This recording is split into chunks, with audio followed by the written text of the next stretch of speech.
Hey yo, what is up? Chinese heavy tanks with rocket boosters are up on the test servers and I got to play a couple of games, so I'm gonna show them to you. This is literally my first game in the BZ-75 tier 10. Incidentally, they have removed the big derpy gun that does 1000 damage.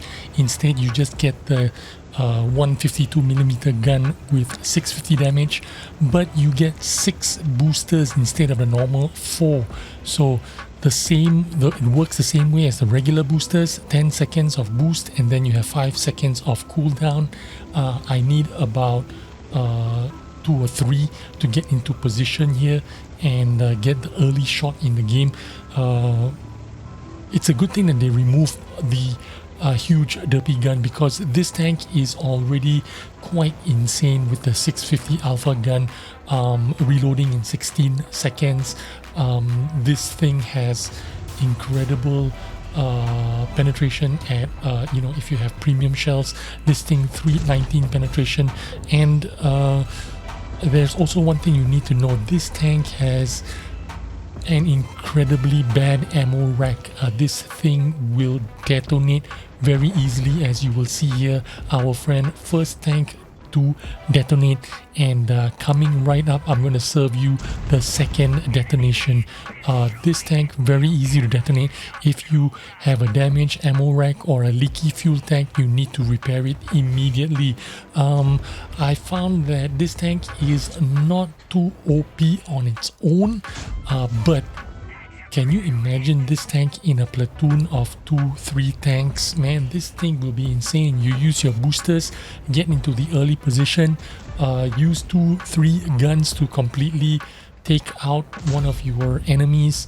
Man, this thing will be kind of insane when it's working together as a 2 tank platoon, 3 tank platoon.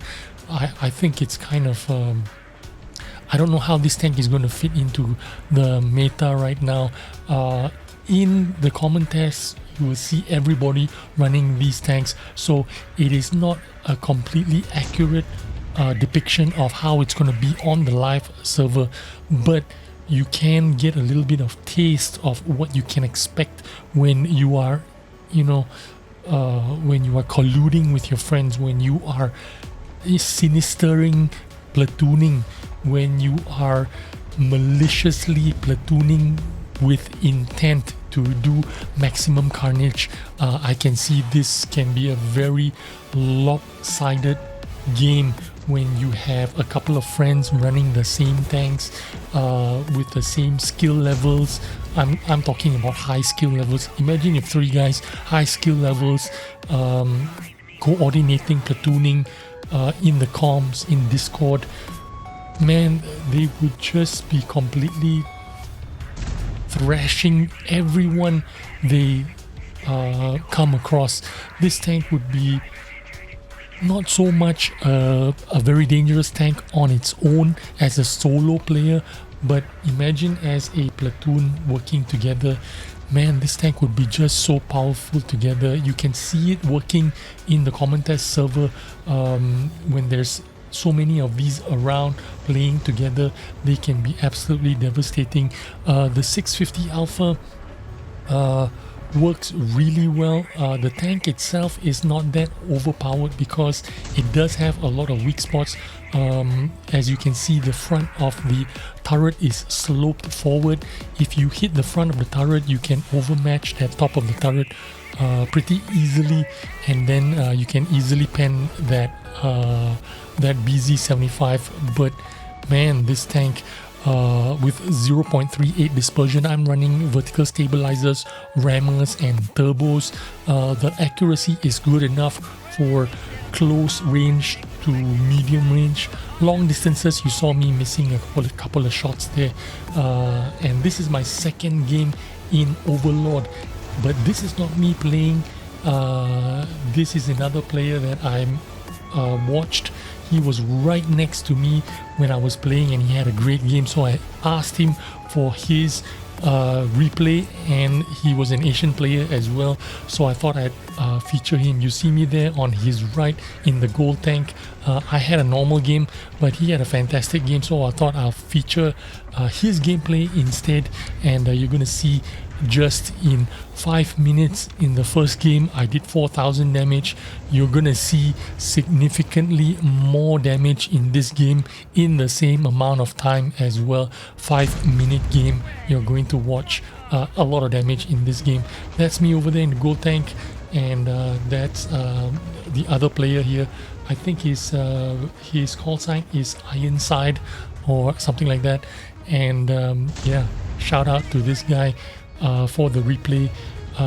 You can see that in a hull down position, this tank can really hold its own, even with that weak spot on the top of the turret, because you are sitting in a lower you're sitting in lower ground and you are using your 8 degrees of gun depression. Even if they hit the top of your turret, they're still going to bounce off, as you can see him bouncing off the enemy player here because of that slope turret.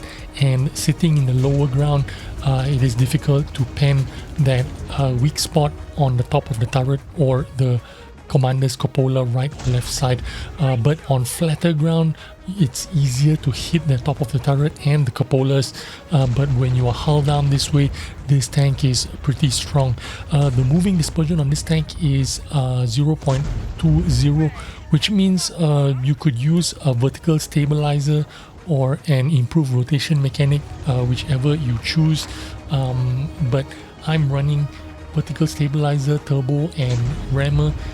So is this player, vertical stabilizer, turbo and rammer as well, and it is working really well for him. The time is counting down, only 2.5 minutes has passed, already 3.2k damage. You can see that this tank is going to be an absolute beast when it is going to be released.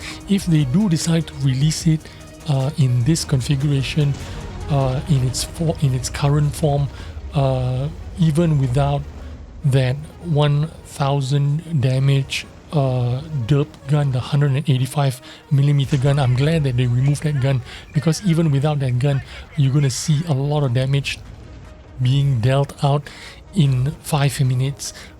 Just with a 650 alpha gun, it can already do this amount of damage. Imagine what it can do with that other gun that I'm glad they did not put in. In fact, the entire line of the BZ heavy tanks, all the derp guns have been removed. It has been deemed completely overpowering, and a good job that they did that, because you can see what the BZ-168 Tier 8 Premium is doing to the Tier 8 matchmaking at the moment. It is absolutely wreaking havoc in Tier 8 matchmaking. It is the most powerful Tier 8 Premium tank, on par with the T56 Czechoslovakian heavy tank, on par with the 703 version 2, or maybe even a little bit better. The Tier 10 BZ-75 has got 6 boosters instead of 4 on the premium Tier 8, so you can make use of more of the boosters in the middle of the game and towards the end of the game, just like what our friend is doing right now, in order to get to where he needs to go to get some last minute damage before the game is over. So it's very handy to have 6 boosters. I think in the BZ-168 Tier 8 Premium, the 4 boosters, you basically using 2 or 3 in the start of the game just to get into the early positions, and then there's another 1 or 2 left for the middle and end game.